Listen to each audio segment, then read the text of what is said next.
Selamat datang semuanya. Hari ini saya akan membahas mengenai basic technical analysis di Jasa Utama Capital Sekuritas gitu. Jadi kalau biasanya kan kita gabung technical ini sama dengan kelas-kelas yang lain seperti beginner class gitu. Nah, kali ini kita fokuskan hari ini full mengenai technical analysis basic gitu. Jadi akan lebih dalam bahasannya, tetapi tetap untuk kalian yang masih baru jangan takut kalau ketinggalan, pasti bakal ngerti ya harusnya. Oke, langsung aja kita masuk. Apa itu technical analysis gitu kan? Pasti orang bingung. Nih dari kemarin di grup ngomong technical, TA itu apa sih gitu. Nah, technical analysis adalah suatu metode atau alat dalam memprediksi pergerakan harga di masa yang akan datang. Jadi technical adalah alat gitu, alat bantu untuk kita bisa memprediksi besok tuh kira-kira mau naik apa enggak, besok bisa turun apa enggak. Nah, ini cuma sebagai alat bantu dengan cara mempelajari chart atau grafik. Jadi kita akan melihat grafik entarnya, akan lebih banyak melihat grafik dari pergerakan harga masa lalu yang diambil dari sisi harga saham dan volume perdagangan. Jadi kita berbicara pada harga saham serta volume perdagangannya gitu. Jadi chart itu dibentuk dari harga saham serta volume. Dari situ baru ntar ada banyak indikator-indikator, alat bantu lain untuk memprediksi kira-kira besok bakal naik atau turun gitu. Jadi intinya technical analysis adalah alat untuk membantu kita dalam memprediksi pergerakan harga. Nah, kalau di technical pasti kalian bakal sering ngelihat candle-candle begini ya. Ada yang hijau, ada yang merah gitu kan. Nah, itu artinya apa sih? Candle itu kok bisa ada satu warna hijau, ada satu warna merah gitu. Candlestick itu mencerminkan performa harga pada suatu satuan waktu. Bisa harian, bisa mingguan, bisa bulanan, bisa bahkan 15 menit, 1 jam, 5 menit, itu tergantung kita gitu. Dan biasanya yang paling sering dipakai adalah daily, chart harian gitu. Dimana satu candle ini, satu batang hijau atau satu batang merah ini, nah ini bergerak dalam waktu 1 hari gitu. Kenapa bisa warnanya jadi hijau? Karena harga pembukaan berada di bawah dan penutupan harganya di atas. Jadi naik tuh dari pembukaan sampai penutupan harganya naik. Nah, kalau merah dari pembukaan sampai penutupan harganya turun. Makanya candlenya jadi merah. Jadi bukan berarti naik dari hari kemarin atau turun dari hari kemarin, tetapi dari harga pembukaan sampai harga penutupan. Contohnya gini, kalau jam 9 pagi, pembukaannya di atas nih, di harga 2070 jam 9 pagi, ini pembukaan. Lalu sempat naik sampai 2100, nah dia naik sampai 2100 di sini titik tertingginya. Nah, lalu setelah itu sempat turun lagi jam 11.45-nya turun sampai di harga 2080 gitu. Lalu jam 2 sore sempat turun paling bawahnya di sini, terendahnya di 2020, di sini terendahnya. Waktu penutupan balik lagi di 2050. Jadi penutupannya naik lagi di atas dikit 2050. Makanya pas pembukaannya di sini pakai badannya di sini, penutupannya badannya di sini, tertinggi itu cuman pakai ekornya doang nih, titik tertinggi sama titik terendah. Jadi makanya kebentuk candlenya seperti ini. Begitu juga untuk yang hijau. Berarti kalau hijau jam 9 pagi harganya di bawah, sempat turun sampai terendahnya di sini, sempat naik sampai tertingginya di sini, lalu waktu tutupnya di sini. Gitu, turun sedikit gitu. Tapi dari pembukaan sampai penutupan harganya naik gitu. Jadi di bursa itu selalu akan ada uptrend atau tren yang lagi naik dan downtrend, saham yang sedang turun gitu. Saham naik itu tetap bisa turun, saham turun itu tetap bisa naik. Nah, syarat untuk saham itu bisa dibilang uptrend kalau dia ketika naik itu bikin titik tertinggi dari sebelumnya. Ini. Jadi waktu naik ngelewatin nih titik tertinggi kemarin yang di sini. Nah, ketika naik sampai titik tertinggi di sini, lalu koreksi turun ke bawah. Syaratnya nggak boleh lebih rendah daripada terendah sebelumnya yang di sini. Gitu. Lalu ketika naik lagi harus membuat titik tertinggi baru di sini, harus ngelewatin titik tertinggi kemarin yang di sini. Jadi break lagi. Nah, ini namanya adalah saham-saham uptrend. Untuk yang downtrend kebalikan, saham ini turun, lalu sempat naiknya dikit, tapi nanti turunnya lebih dalam daripada terendah sebelumnya yang di sini. gitu. Lalu nanti naik lagi, naiknya nggak lebih tinggi daripada yang tertinggi kemarin di sini, tapi sekalinya turunnya lebih rendah lagi ntar daripada terendah sebelumnya gitu di situ. Oke, jadi itu yang dikatakan saham yang sedang dalam fase uptrend dan saham yang sedang dalam fase downtrend gitu. Di bursa saham itu nggak mungkin pergerakan harganya satu garis lurus begini. Nggak mungkin turun satu garis lurus, naik satu garis lurus gitu. Yang ada yang seperti di bawah sini ya, atau yang bawah seperti ini gitu. Cuman bagaimana nanti menyikapinya itu ntar di slide-slide selanjutnya akan saya bahas. Jadi kita bahas dulu ke depan. Nah, ini contohnya saham-saham yang dikatakan sedang dalam fase naik, uptrend. Naik, lalu ada koreksi, lalu naik lebih tinggi, lalu koreksi dikit, lalu naik lagi lebih tinggi, lalu koreksi, naik lagi lebih tinggi, koreksi, naik lagi lebih tinggi, koreksi, naik lebih tinggi, koreksi, naik lagi lebih tinggi, begitu. Ini kan jelas banget dari grafik ini kalau saham ini sedang dalam fase uptrend gitu. Dimana kalau kita trading saham-saham uptrend tentu akan lebih gampang untung daripada kita trading saham-saham downtrend. Jadi kita harus tahu dulu saham ini lagi dalam fase uptrend atau sedang dalam fase downtrend gitu. Kalau mau gampang, tradinglah di saham-saham yang mempunyai fase uptrend. Walaupun fase uptrend itu juga bisa patah jadi downtrend ke depannya. Nanti di slide selanjutnya akan saya jelaskan. Nah, untuk yang fase downtrend itu contohnya seperti ini. Dia turun, lalu naiknya nanti nggak lebih tinggi daripada terendah kemarin di sini. Lalu naik dikit, habis itu turunnya bikin titik terendah baru. Naiknya nggak lebih tinggi daripada terendah kemarin di sini, ya. Naik dikit, lalu turunnya lebih turun lagi, naik dikit, turunnya lebih dalam lagi gitu. Nah, ini adalah fase downtrend gitu. Dimana kalau trading pada fase downtrend ini akan lebih sulit dibandingkan trading pada fase uptrend gitu. Jadi kalau Anda pemula, lebih enak saya sarankan tradinglah di saham-saham yang mempunyai fasenya sedang uptrend gitu. Tapi kalau kalian lebih expert, lebih pede, lebih yakin, silahkan untuk mencoba saham-saham yang sedang downtrend. Karena sedowntrend apapun perusahaan, tentu pasti akan ada momen untuk saham itu dapat naik sedikit seperti itu. Cuman balik lagi, kecenderungannya masih akan lebih kuat untuk turun. Jadi hati-hati. Nah, kapan saham itu bisa dibilang pergantian arah dari uptrend jadi downtrend? Coba dilihat di sini, ini terakhir naik di sini, ya, naik. Lalu saham ini terkoreksi turun. Nah, yang menarik di sini adalah fase yang saya kotakan di sini. Oke, ketika saham ini nanti naik lagi, saya ganti warnanya supaya nggak rancu, jadi warna biru. Ketika saham ini naik lagi di sini, dia tidak menembus titik tertinggi kemarin yang di sini.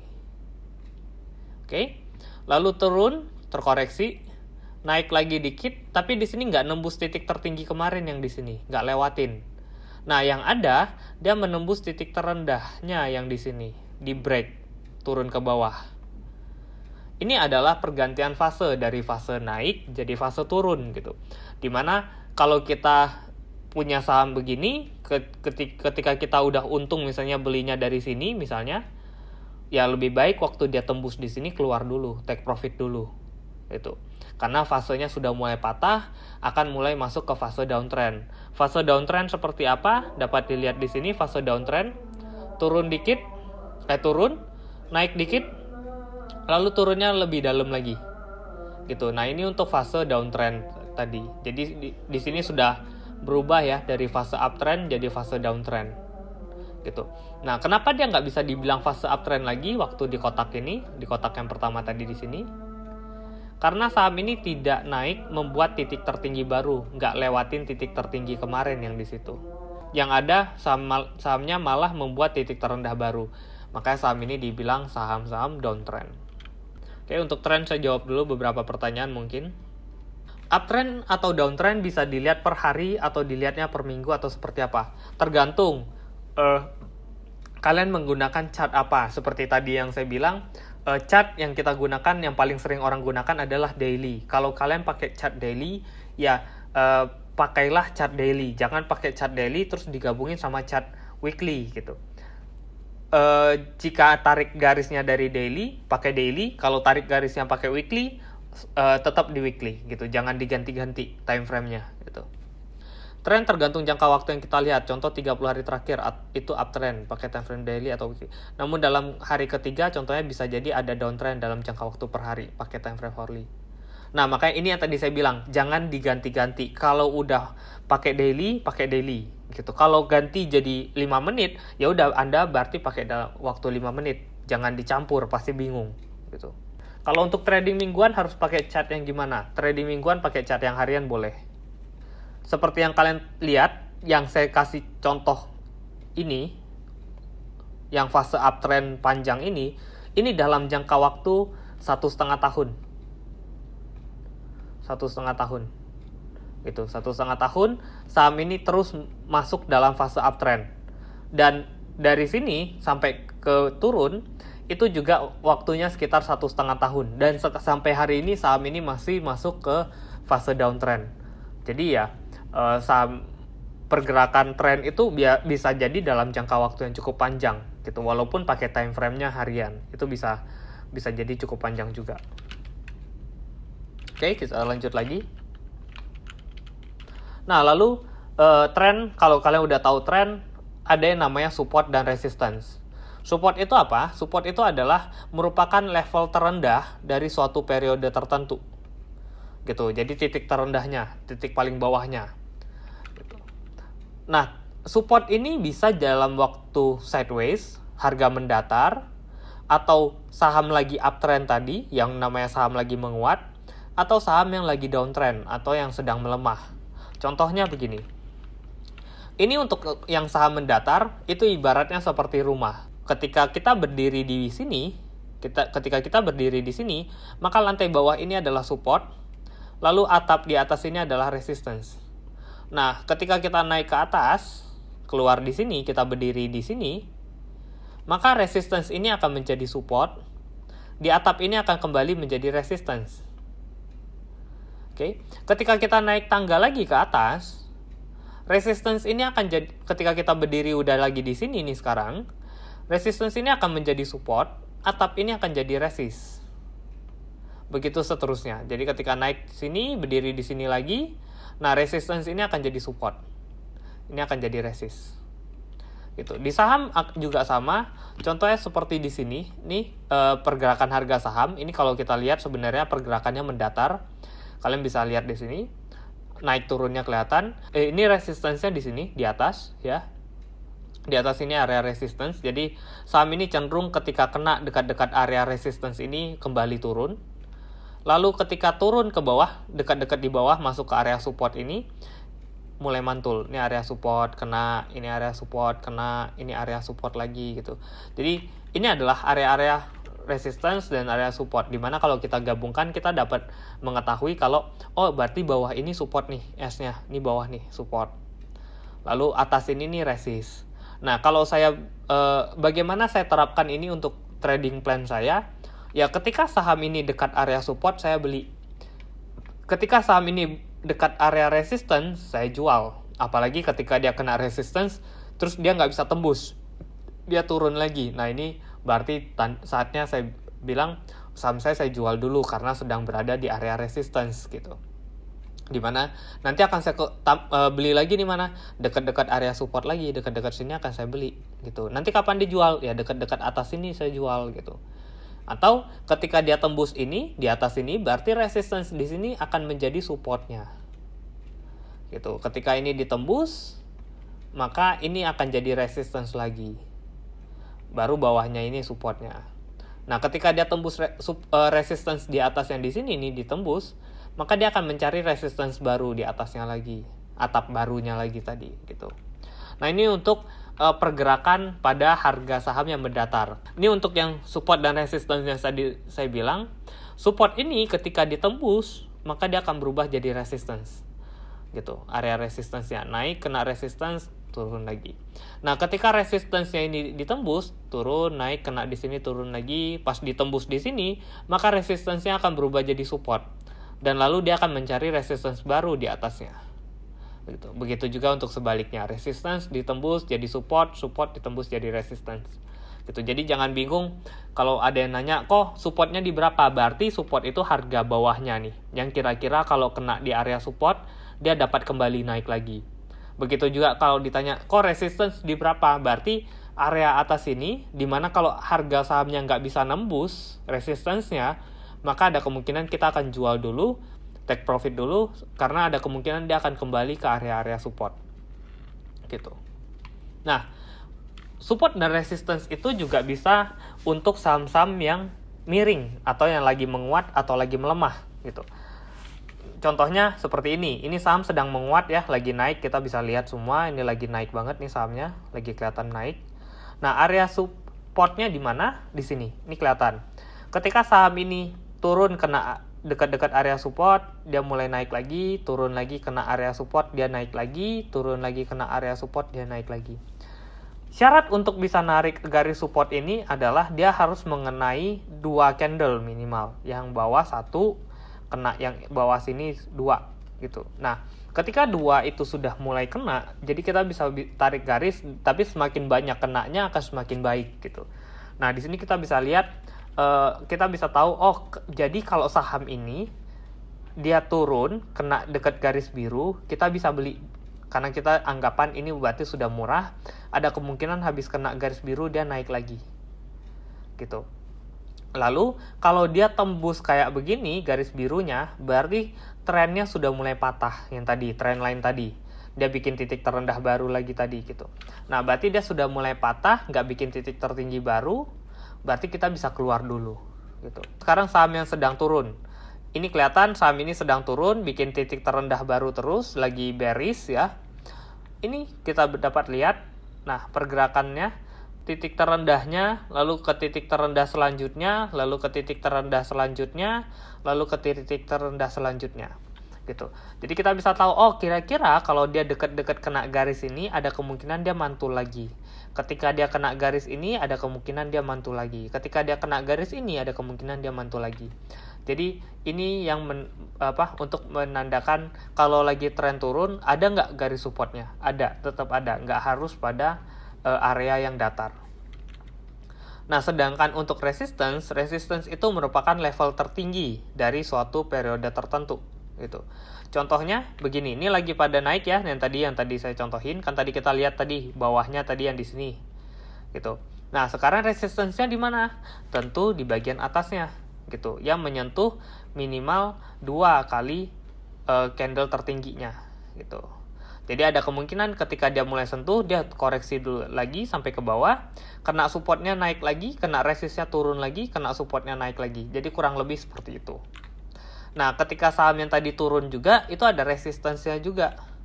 Gitu. Di atas sini kena lagi 2 candle, di sini kena lagi area sini, kena lagi area sini. Memang nggak mungkin kita bisa benar-benar semuanya pas di atas, terkadang pasti akan ada yang lewat gitu. Namanya juga analisa gitu. Dan analisa teknikal kan mengatakan lebih kepada probabilitas gitu. Tapi at least dari sini kita kelihatan, kira-kira area sini berarti saya harus jual. Ketika turun kena area support berarti saya harus beli gitu. Nah, kalau kita gabungkan jadi satu seperti ini yang tadi. Area supportnya di area bawah di sini ya. Area resistance-nya di atas sini. Dimana kita bisa lihat, kalau dia kena atas ini saya bisa jual dulu. Turun kena garis ini saya bisa beli, naik lagi kena garis atas ini saya jual, turun lagi kena garis bawah sini saya beli, naik lagi sampai garis atas ini dekat-dekat sini saya jual, kena bawah lagi saya beli, kena atas lagi saya jual. Di sini beli misalnya, terus ternyata lewat nih ke bawah, ya udah kita jual lagi.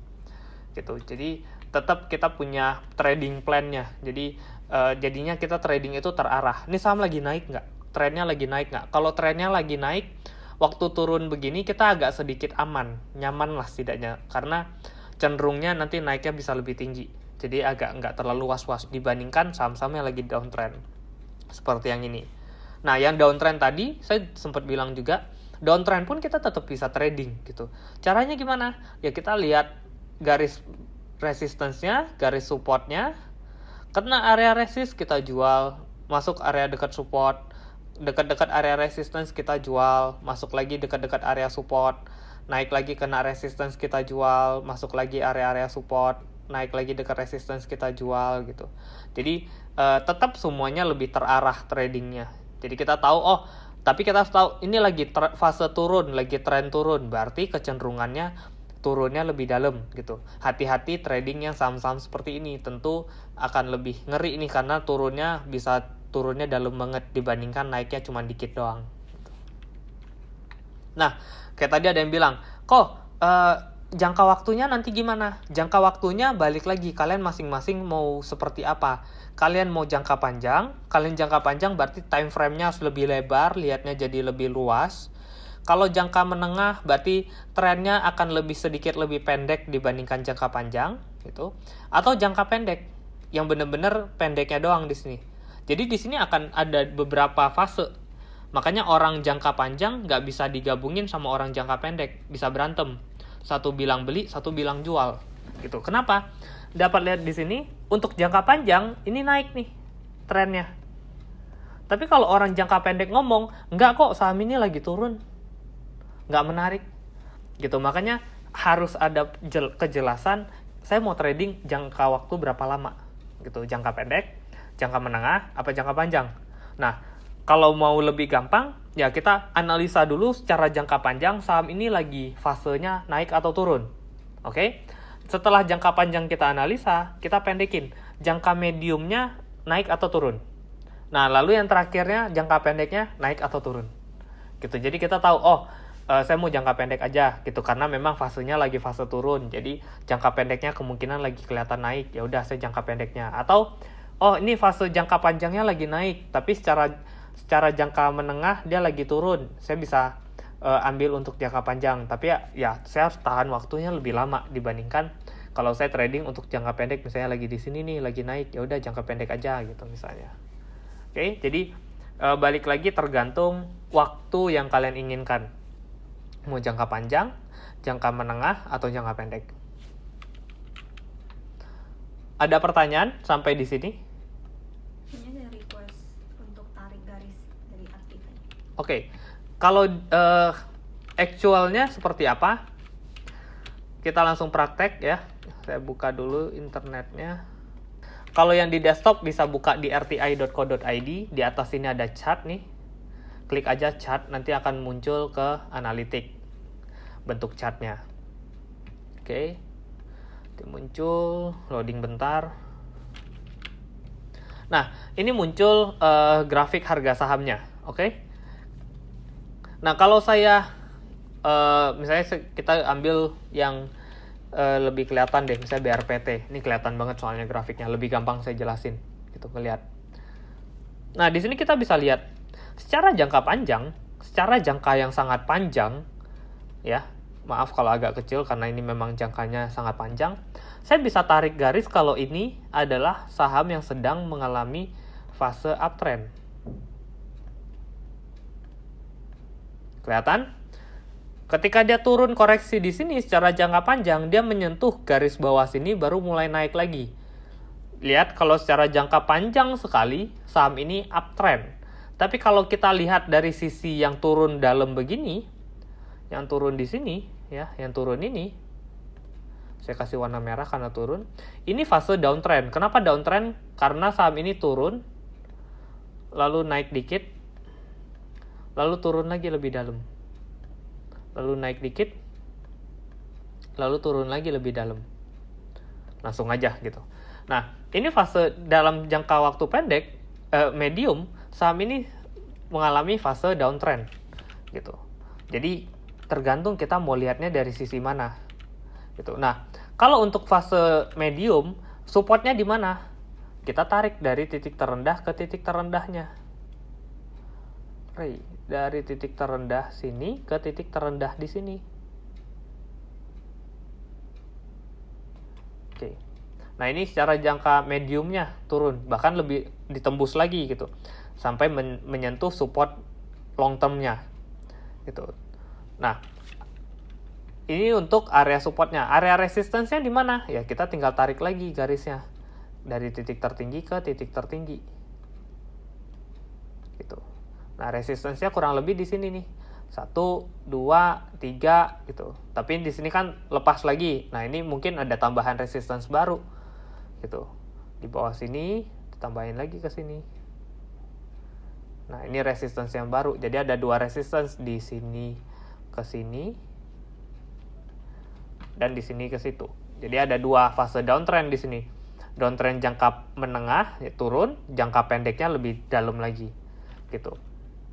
Tapi kalau kita lihat dari jangka menengah yang tadi saya bikin, dari jangka menengah yang di sini, ini lagi turun, jangka menengahnya lagi turun, secara jangka pendeknya pun masih bisa naik. Di mana? Di sini, misalnya. Nah, secara jangka pendek yang di sini, saham ini sempat naik, sempat masuk ke fase uptrend. Lihat, naik dikit, sini, turunnya nggak bikin titik terendah baru, tapi naiknya lebih bikin titik tertinggi baru di sini. Nah, secara jangka pendek saham ini membentuk fase uptrend gitu.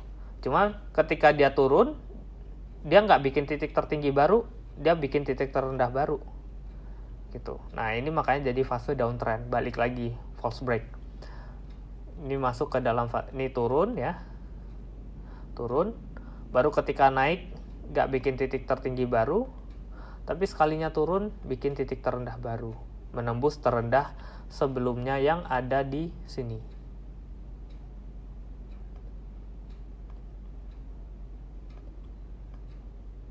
Gitu. Jadi ini makanya kita bisa lihat dari secara jangka panjang, jangka menengah, atau jangka pendeknya sekalian. Gitu.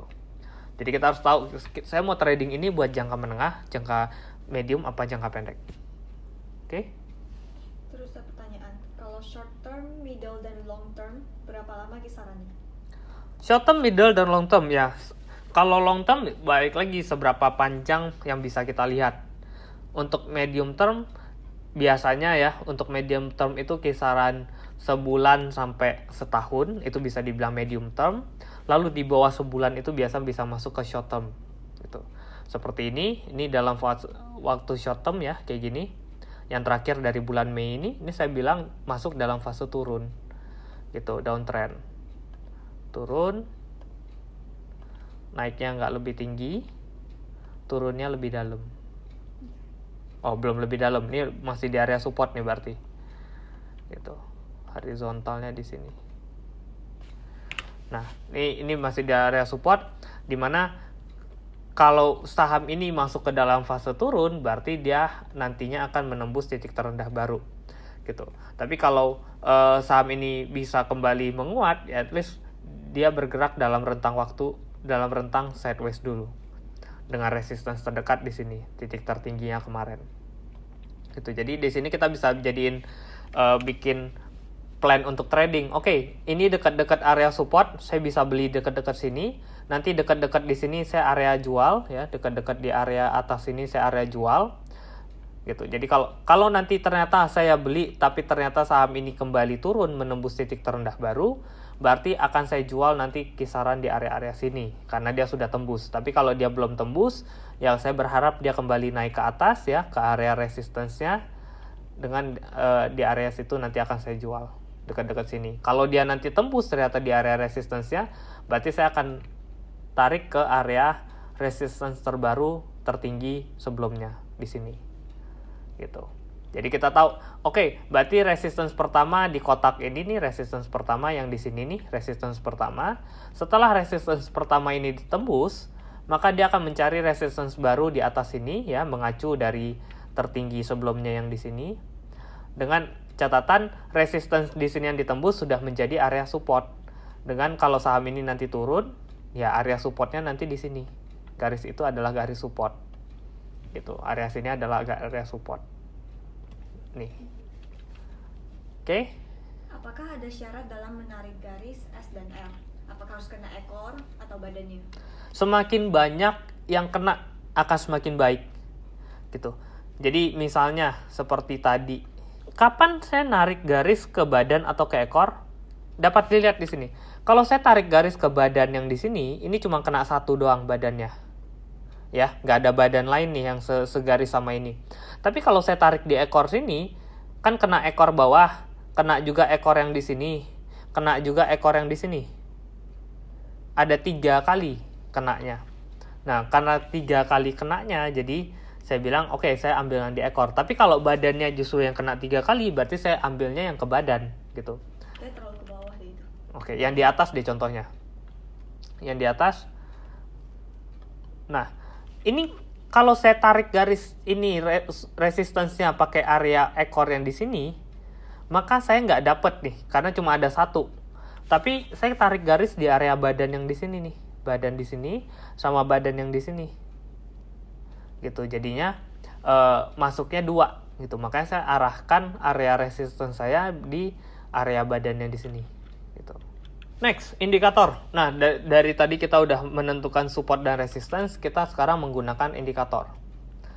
Jadi di analisa teknikal itu ada namanya analisa teknikal klasik ya, klasik sama modern. Nah, yang klasik itu tadi yang kita gambar secara manual, ya kita harus tarik garis, kita harus letakin garisnya manual, kita gambar-gambar sendiri. Lalu ada namanya analisa teknikal modern. Modern itu apa? Modern itu yang sudah ada indikatornya, sudah ada alat bantunya gitu. Nah, yang pertama adalah indikator moving average. Jadi indikator moving average ini adalah indikator modern di mana kita nggak perlu secara manual lagi letakin garis, letakin support resistance gitu. Jadi dari garis ini sudah dibantu. Nah, moving average yang saya pakai adalah moving average 20 biasanya untuk menentukan saham ini lagi tren naik atau lagi tren turun. Cara lihatnya seperti apa? Dapat dilihat di sini harga sahamnya ya. Ini kan ada harga saham yang candle merah sama hijau. Lalu ada garis biru. Nah, garis biru ini adalah garis MA20, moving average 20 gitu. MA20 ini artinya apa? Artinya saham ini garis ini dibentuk dari rata-rata 20 hari candle. Jadi 20 candle ya. Kalau candlenya harian berarti 20 hari, kalau candlenya mingguan berarti 20 minggu gitu. Dirata-ratain, makanya muncul garisnya. Nah, garis ini sebagai penentuan untuk area kapan beli sama kapan jual juga bisa gitu. Seperti di contoh sini, ketika saham ini harga sahamnya menembus di atas garis biru, maka adalah area untuk beli. Oke. Nah, ketika saham ini mulai menembus di atas garis biru ya, kena garis biru mulai naik lagi di atas garis biru, ini adalah sinyal untuk membeli. Area untuk masuk. Lalu ketika harga sahamnya menembus garis biru ke bawah di sini, ini adalah sinyal untuk menjual, sinyal jual, sell sinyal. Nah, ketika tembus lagi di atas garis biru atau ketika tadi turun di bawah garis biru, ini masuk dalam fase turun, downtrend tadi. Dimana garis biru ini juga bisa jadi area support kalau dia di bawah harga dan jadi area resist kalau dia berada di atas harga. Ini kelihatan naik kena garis biru turun lagi gitu. Nah, lalu tembus lagi di atas garis biru ini beli ya. Lalu turun lagi menembus ke bawah garis biru, ini area jual. Gitu. Jadi ada penentuan dia. Nah, ketika tembus lagi di atas garis biru di sini, ini beli lagi ya, saham ini naik. Nah, keluarnya ketika tembus lagi di bawah garis biru, keluar. Karena dia masuk dalam fase downtrend, turun, naik kena garis biru sebagai resistance, turun lagi, naik lagi. Ternyata di sini tembus garis birunya ya. Berarti di sini bisa buy. Gitu. Terus saham ini naik lagi. Nah, kapan jualnya? Ketika menembus ke bawah lagi garis birunya. Oke, ini sell. Turun lagi ke bawah, begitu seterusnya. Jadi ini adalah penentuan untuk cara menjual atau membeli dengan cara menggunakan moving average 20 yang benar-benar simple dan mudah untuk kita ikuti gitu. Dan ya cukup lumayan untuk kalau kita lihat di sini beli di bawah, jual di atas, beli di bawah, jual di atas, beli di bawah, jual di atas. Ya profitnya juga cukup menarik gitu secara jangka panjang. Cuman kita tentu nggak bisa menjual benar-benar pada titik tertinggi dan masuk benar-benar pada titik terendah gitu. Tapi ya at least untuk indikator yang sangat simple untuk pemula ini sudah sangat cukup baik untuk bisa kita pakai MA20. Cara munculinnya gimana? Cara munculinnya ketika tadi di chart ya. Saya clear dulu semuanya. Munculin MA20 itu klik di bagian indikator di sini atas indikator, ketik MA. Nanti akan muncul moving average. Klik sekali, nanti akan muncul garis birunya. Nah, kalau di RTI ketika kita klik garis biru itu adalah MA9. Ini dapat dilihat MA9 close 0. Itu kita bisa setting, klik format di tengah sini. Nanti akan muncul kotak 9 ini kita ganti 20. Lalu stylenya ya silahkan mau dipertebal garisnya atau nggak apa-apa ditipisin, tebal misalnya. Mau ganti warna jadi merah atau ganti warna jadi biru itu terserah Anda. Gitu. Jadi sudah ketemu MA20-nya. Lalu perkembangan dari candle MA20, ada juga beberapa orang yang menghubungkan antara candle yang lebih pendek, misalnya dia pakai MA5, ya, MA yang lebih pendek, dengan MA yang lebih panjang. Caranya gimana? Caranya, ketika dua garis MA ini berpotongan, hadap ke atas, maka dia sinyalnya beli. Kalau MA20 kan biru ya, MA yang panjang atau MA yang lebih besar, nih 20 kan lebih besar, MA20, berada di bawah MA yang lebih kecil, MA5, garis MA5 itu yang oranye, maka saham ini berada pada fase naik. Jadi ketika berpotongan, saya zoom ya, ketika berpotongan di sini, nih, garis biru berpotongan, ya, biru itu 20, 20-nya jadi ke bawah MA5, ini adalah sinyal buy. Tahan, kapan dijual? Ketika, nah, garis birunya berada di atas MA kecil. MA besarnya di atas MA kecil. Jadi ini adalah sinyal sell, jual. Gitu. Kapan beli lagi di sini? Berpotongan, jual, ini berpotongan lagi, berpotongan sini beli, berpotongan lagi di sini jual. Lalu berpotongan MA birunya lagi di bawah, beli, kapan jual? Ketika nanti ada perpotongan lagi di atas gitu. Jadi ada beberapa menggunakan satu garis, ada bisa ya. Ada beberapa juga menggunakan dua garis. Nah, dua garis itu ada yang paling sering dipakai adalah 5-20, 9-26 gitu. 20-50. Cuman ingat, semakin besar garis angka di garis itu, misalnya MA20 atau MA50 atau MA100 atau MA200, maka akan semakin panjang waktunya. Karena kan di sini 20 berarti 20 hari ya. 5 di sini berarti 5 hari. Gitu. Kalau 100 berarti 100 hari. 100 hari bursa itu setengah tahun. Gitu.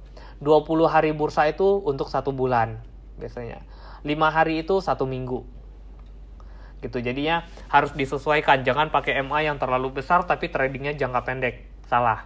Kalau buat jangka pendek ya pakai MA yang lebih pendek. Kalau buat jangka menengah pakai MA lebih menengah. Kalau buat jangka panjang pakai MA yang besar. Jadi itu. Ada pertanyaan untuk MA? Bagaimana menentukan garis biru yang tepat di MA20? Bagaimana menentukan garis biru yang tepat di MA20? Garis biru dari MA itu sudah otomatis terbentuk. Kita nggak bisa pindah-pindahin. Garis biru saya mau geserin ke atas bawah dikit gitu. Nggak bisa. Ini sudah terbentuk. Ketika saya panggil MA, langsung garisnya muncul. Dan garisnya nggak bisa saya rubah-rubah. Gitu. Jadinya ya dia akan bergerak sesuai sama garisnya gitu. Ketika besok harganya turun, garisnya juga ditambah rata-ratanya karena ada candle baru. Jadinya bisa turun juga, hadap ke bawah lagi garisnya gitu. Nah, untuk munculin dua garis sama, klik lagi indikator, ketik MA, moving average, klik sekali, dia akan muncul MA9. Kalau saya bisa mau ganti misalnya jadi 5, MA5, saya ganti 9-nya jadi 5, stylenya saya tebelin, saya ganti warna jadi warna merah misalnya atau warna oranye gitu. Nah, dapat dilihat di sini gitu. Jadi kapan beli? Dia berpotongan hadap ke atas di sini beli, berpotongan hadap ke bawah di sini jual. Ketika MA yang gede di atas jual, ketika MA yang kecil di bawah beli gitu. Cuman balik lagi, nggak selamanya, nggak 100% menggunakan MA ini pasti berhasil. Seperti yang di sini kan ada nih kelihatan nih beli, tapi di sini harga sahamnya malah turun. Tapi at least dalam jangka waktu kalau kita lihat di sini, ini cenderung validnya lumayan tinggi gitu, dan dapatnya juga naiknya cukup tinggi, turunnya di sini kita udah disuruh jual, jadi kita udah jual nggak masuk, kita terbebas dari penurunan yang sangat tajam. Lalu kita beli di sini, keluar di sini juga lumayan besar gitu profitnya. Nih kalau saya gambar ya, saya tarik garis, kita beli di sini, jualnya di sini. Berarti kita udah untung sekitar 47%. Ya lumayan gede dalam jangka waktu 67 hari. Berarti sekitar 2 bulan. Gitu. Oke, jadi ini untuk MA. Ada lagi? Untuk setting MA, apakah lebih baik harga close atau open? Harga close aja nggak apa-apa. Jadi dilihat dari harga terakhir. Kalau pakai EMA, Nah, 50 dan 150, apakah cocok untuk trading mingguan? nggak cocok. Seperti tadi saya bilang, MA yang besar untuk waktu yang besar. Jadi kalau MA 50 itu berarti jangka waktunya sekitar 3 bulan. Ya, hampir 3 bulan. Nah, kalau 3 bulan trading untuk seminggu berarti nggak bakal kepake, percuma. Kalau mau trading mingguan itu kan berarti sampai 1 bulan. Maksimal pakai 20, sampai MA 20 gitu. Ya, jadi jangan sampai terlalu besar, apalagi sampai MA 150. Itu gede banget. Lalu apa perbedaan EMA dengan MA? EMA itu yang ini, EMA. Nah, ini ada EMA, Moving Average Exponential. Apa perbedaannya dengan MA? Kalau MA itu dirata-ratakan biasa. Jadi 20 hari harga close-nya berapa dijumlahin dibagi 20. Clear, that's it gitu. Tapi kalau eksponen itu dipangkatin, dikuadratin 2. Jadi hari pertama pangkat 2 tambah hari kedua pangkat 2 dibagi total 20 pangkat 2. Jadi dapat hasilnya agak sedikit berbeda gitu. Cuman ya balik lagi, ada orang yang pakai MA, ada orang pakai MA. Dua-duanya ada plus minus. Gak masalah. Ada nasabah yang pernah dengar dari suatu pakar analisa saham, trader, technical, kalau saham sideways itu tidak disarankan pakai MA karena sering menipu. Apakah itu benar? Ya, kalau sideways pasti ya, namanya sideways itu mau indikator apapun pasti ngaco kayak tadi. Karena dia rata-ratanya 20 hari misalnya. Kalau sideways dalam sebulan pakai MA pendek mengaruh. Contohnya yang lagi sideways itu, nah misalnya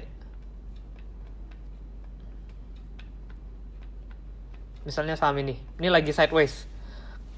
Ini saya kalau pakai MA yang besar di rentang waktu yang sideways-nya sempit, ngaco pasti. Tapi kalau saya ganti ya, MA-nya 5 sama MA 3 misalnya.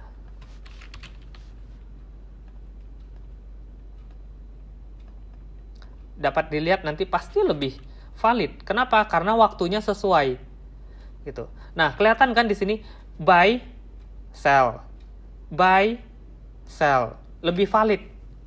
Tapi kalau kita salah menempatkan MA atau MA di saat time frame yang salah kayak tadi yang tanya, saya mau trading mingguan, tapi MA-nya 50 sama 150, pasti ngaco. Tradingnya pasti gagal, pasti salah, pasti rugi gitu. Tapi kalau saya mau tradingnya mingguan, oke, saya harus time frame-nya yang tepat mingguan gitu. Oke?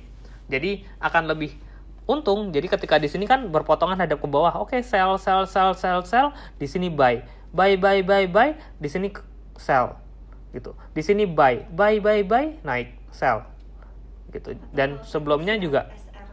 Nah, ini di sini buy, di sini sell. Gitu. Itu aja untungnya udah berapa? 18% dalam jangka waktu yang pendek. Mungkin berapa hari? 5 sampai tanggal, di sini bisa. Dari buy di sini sampai sell di sini. 22 hari. Gitu.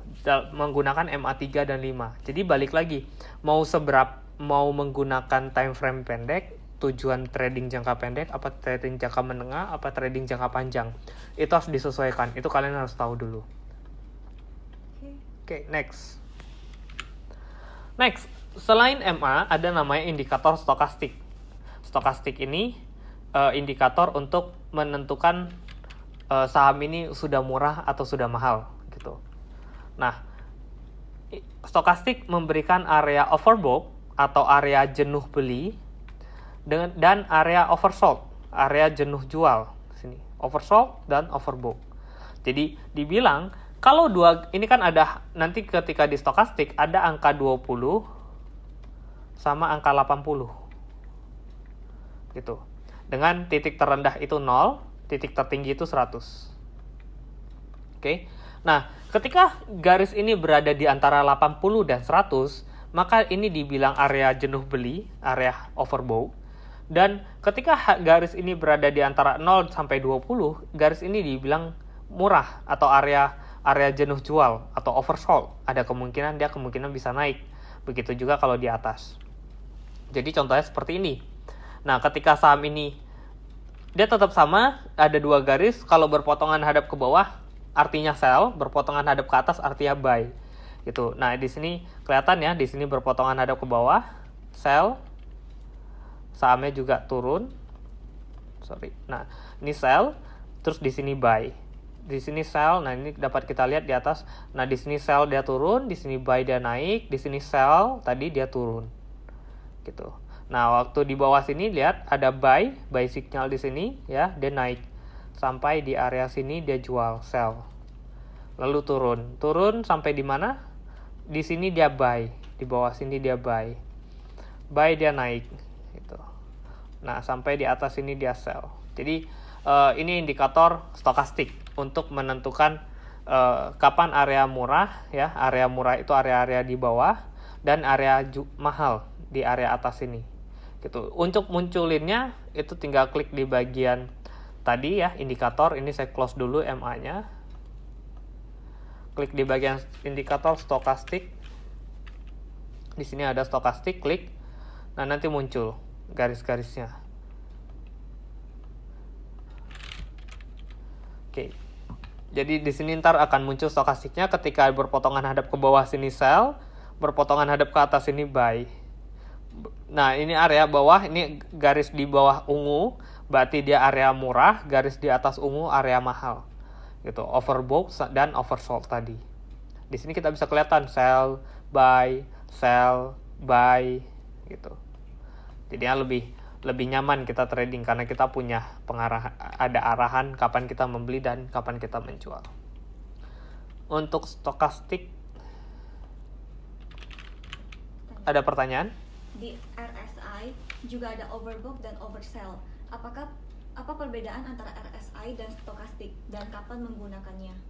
RSI dan stokastik itu perbedaannya ya balik lagi, mereka punya masing-masing cara perhitungan sendiri. Kalau RSI itu satu garis doang ya, rata-rata di satu garis doang, sama ada area oversold dan area overbought gitu.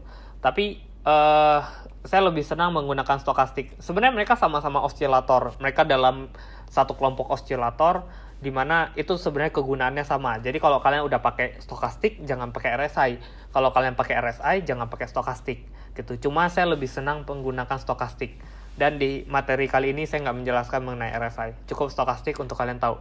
Karena percuma tahu banyak indikator, tapi kalau nggak ngerti, jadi mending saya jelaskan apa yang indikator-indikator pemula yang kalian kalaupun simple mau tetap bisa untung ya di sini cukup. Stokastik itu lengthnya atur berapa? Stokastik ya kalau normal yang rata-rata paling sering dipakai ini stokastik 14.3,3 gitu. Jadi kalau kita di sini 14, 3 sama 3. Ini paling normal yang paling sering dipakai.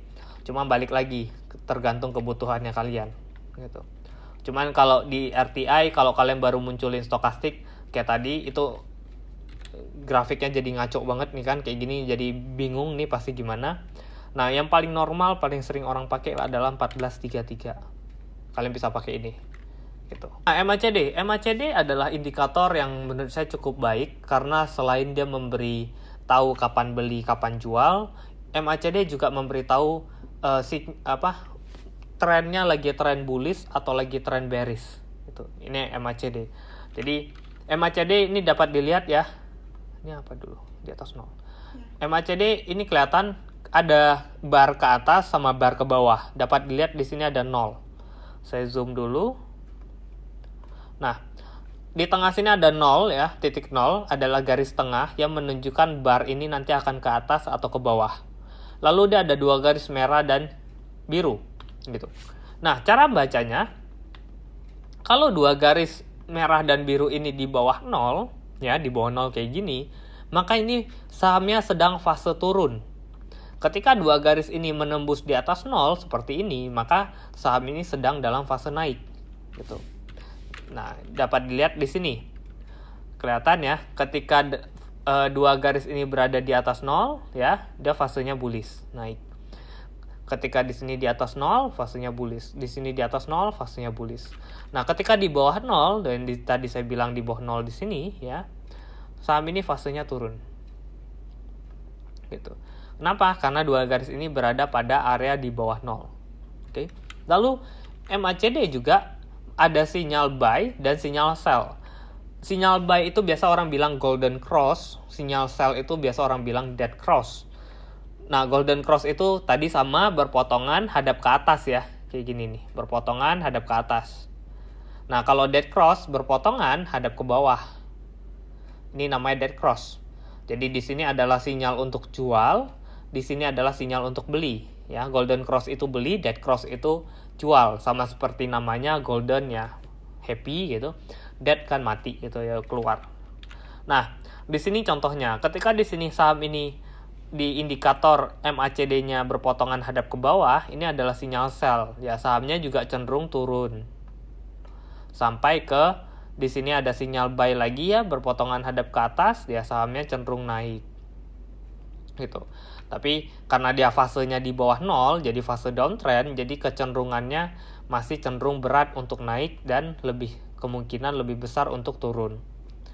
Ya. Lalu di sini ada sinyal buy ya. Lalu saham ini mulai naik. Nah, ini juga sempat di atas 0, jadi cukup bagus, sempat sell-nya di sini. Gitu. Lalu turun, dia kembali turun, lalu sempat naik lagi buy ya di sini, buy. Lalu saham ini udah di atas 0, kalau sahamnya di atas 0 tadi kriteria dari trend bullish ketika koreksi dikit tapi naiknya jauh lebih tinggi. Nah, ternyata naiknya sampai di sini. Habis itu baru ada sinyal sell, turun. Kita jual. Itu jadi MACD memberikan kita pengetahuan untuk trennya sedang tren naik atau tren turun dan kapan waktu yang tepat untuk kita membeli dan menjual. Ada pertanyaan untuk MACD? Apakah bisa terjadi fake sinyal di MACD dan cara menghindarinya seperti apa? MACD ada beberapa juga memberikan fake, pasti ada. Yang namanya indikator pasti akan ada kesalahan pada indikatornya. Makanya ada namanya stock school. Itu khusus. Nah, di sini dapat dilihat ya. Kalau tadi saya bilang kalau kapan waktu yang tepat untuk membeli adalah ketika MACD berpotongan hadap ke atas. Nah, di sini ketika MACD-nya berpotongan hadap ke atas di sini, saham ini justru turun. Ya. Tetap akan ada fake sinyal, cuman balik lagi kenapa dia bisa turun? Karena salah satu alasannya adalah dia berada di bawah 0. Garis 0 ini. Gitu. Jadi tetap ada alasan kenapa dia nggak bisa naik karena dia berada di bawah 0, tapi ketika dia tembus di atas 0 ya cenderungnya lebih enak naiknya, koreksinya juga kurang. Contohnya apa? Contohnya ada BBCA beberapa bulan lalu. Nah, dapat dilihat di sini. Kita tahu kalau sinyal sell itu dia berarti menandakan turun ya. MACD di sini ada sinyal sell ya. Saya kotakkan di sini MACD ada sinyal sell di sini berpotongan hadap ke bawah. Tapi justru harga saham BCA ketika berpotongan ini naik sampai di sini. Gitu. Kenapa? Karena balik lagi alasannya dia masih berada pada atas 0. Trennya masih tren yang cukup bagus. Cuma di sini dia bilang hati-hati dalam tadi kan saya bilang ketika saham itu sedang fase bullish atau fase lagi naik, dia tetap bisa terkoreksi, dia tetap bisa turun gitu. Cuman turunnya sedalam apa? Karena dia dalam fase bullish, turunnya nggak terlalu dalam. Tapi sekalinya nanti naik, lihat naiknya justru lebih tinggi gitu. Jadi akan lebih enak kita lagi trading saham-saham yang sedang dalam fase MACD di atas 0. Gitu, makanya ini MACD sangat sering saya gunakan, juga paling cukup banyak membantu dalam saya menentukan kapan, termasuk tabel saya yang harian itu juga salah satunya ada campur tangan MACD juga gitu. Walaupun ada beberapa indikator lain yang saya hanya bahas itu di kelas Stock School gitu. Cuma menurut saya ini sudah cukup bagi kalian untuk bisa cuan di saham. Jadi perpotongannya harus di atas 0 lalu menghadap ke atas baru bullish. Lalu jika indikator MACD itu patokannya angka 0 ya, jika di bawah 0 kemungkinan apakah akan downtrend? Ya, kalau di bawah 0 pasti downtrend. Cuman gini, tetap pasti kita selalu berbicara pada yang namanya probabilitas. Nah, ketika saham ini berada di atas 0 di sini ya, baik-baik dilihatnya. Di sini tembus di atas 0. Saham ini juga udah nggak terlalu murah. Sudah di atas juga. Kapan beli yang tepat? Sebenarnya ya spekulasi tetap pasti di bawah 0. Kita bisa beli di harga yang lebih murah. Gitu. Cuman balik lagi, tetap ada potensi dia masih turun. Tetap ada tadi false break-nya tadi. Tetap masih bisa, trennya nggak jadi naik, trennya masih tren turun gitu, masih patah. Nah, saran saya ketika dia berada di bawah 0 begini, tetap kita bisa beli, cuman belinya jangan terlalu banyak, mungkin setengah dulu. Jadi siapin dana, kalau dia tembus di atas 0 lagi bisa tambah lagi nanti fresh up gitu, nggak masalah.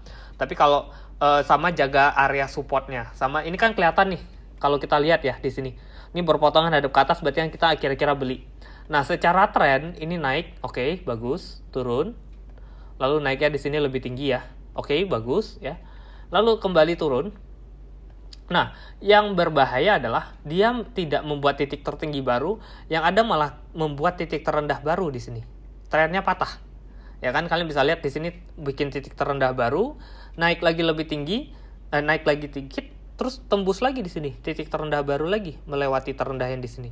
Gitu. Jadi ini trennya berarti sudah patah dari awal di sini, dari awal yang pertama di sini ini sudah patah. Nah, makanya saya bilang terkadang cut loss itu penting. Mending kita keluar dulu, baru nanti kita masuk lagi di harga lebih bawah, misalnya masuk lagi di sini, kan jauh lebih hemat. Kita hemat sekitar, kalau kita jual di sini, masuk di sini, kita hemat sekitar 9%.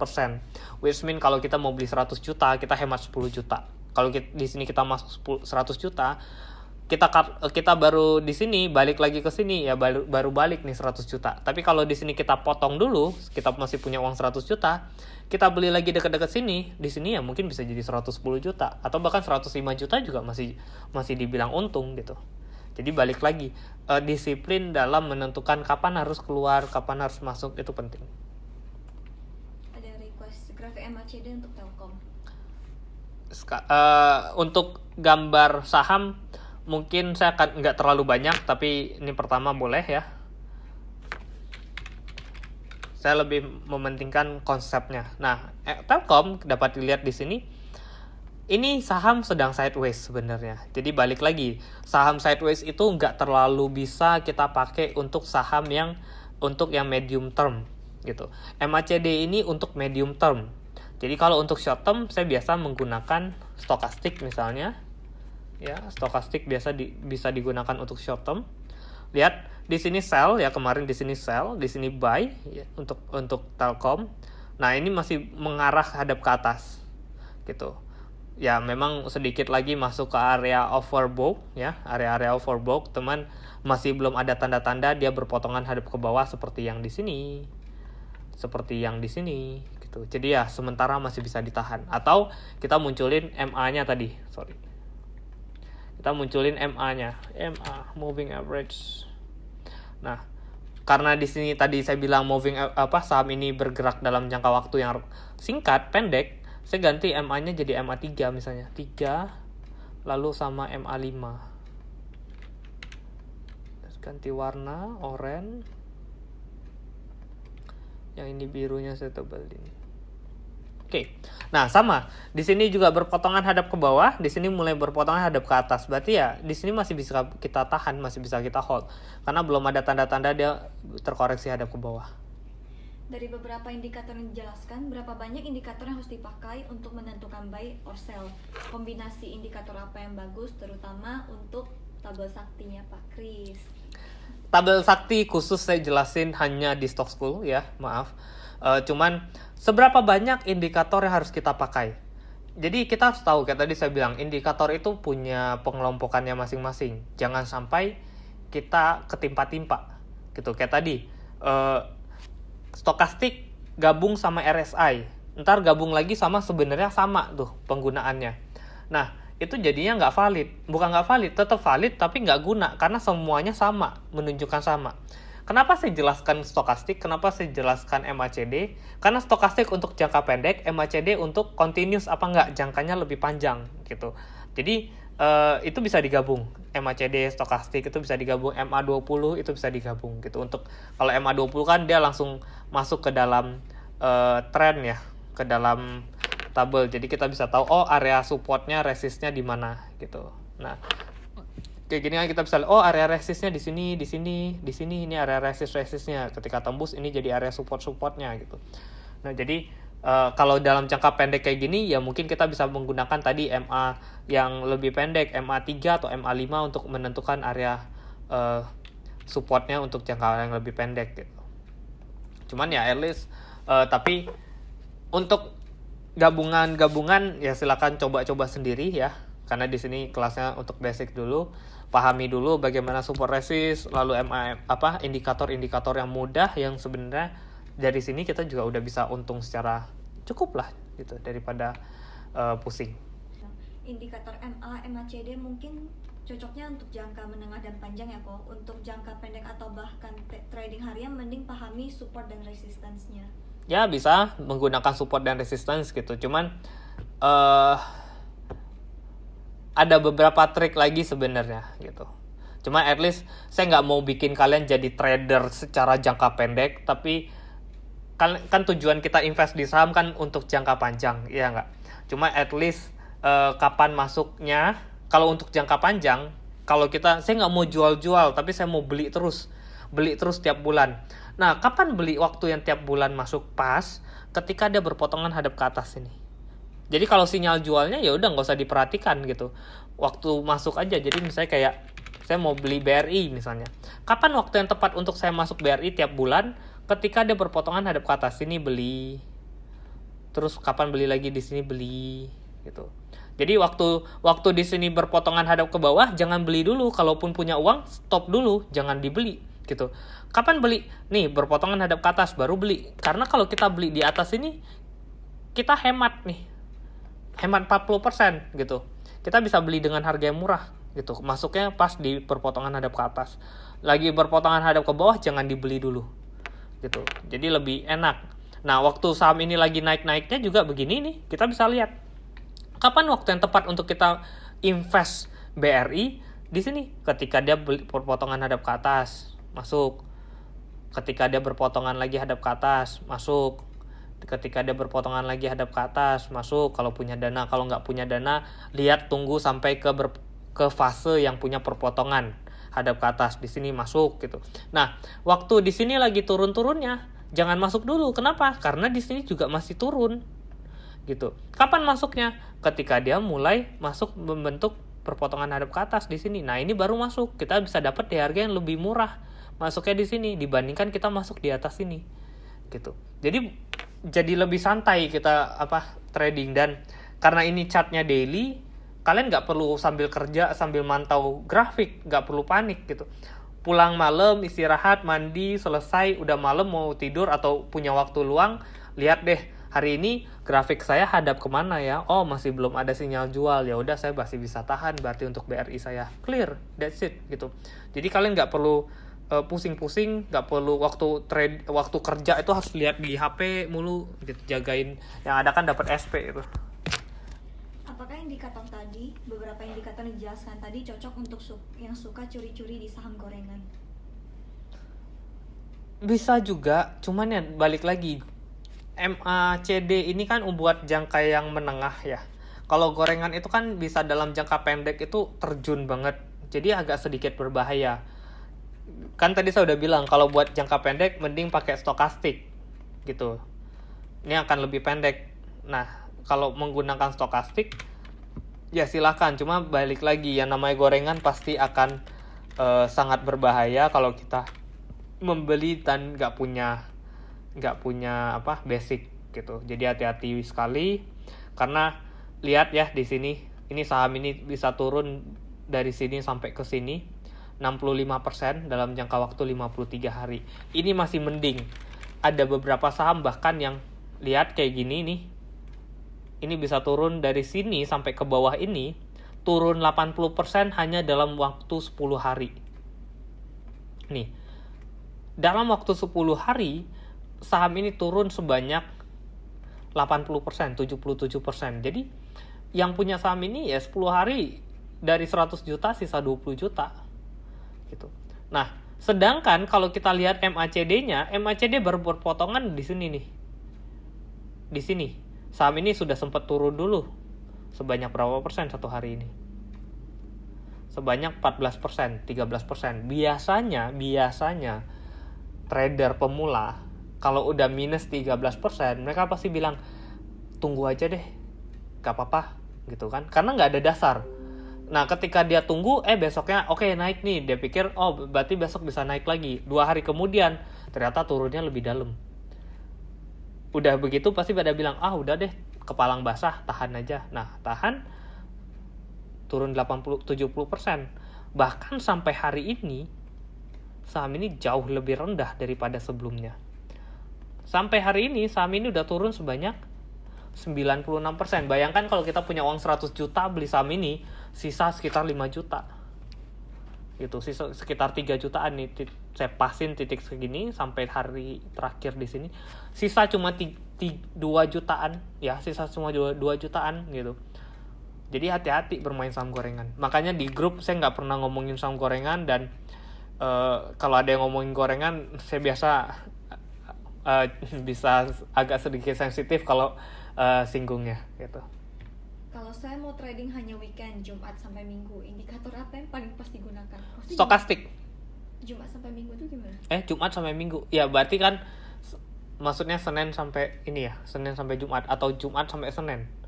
Kalau Senin sampai Jumat ya mungkin bisa pakai stokastik ya. Kalau kita lihat dari misalnya kayak gini.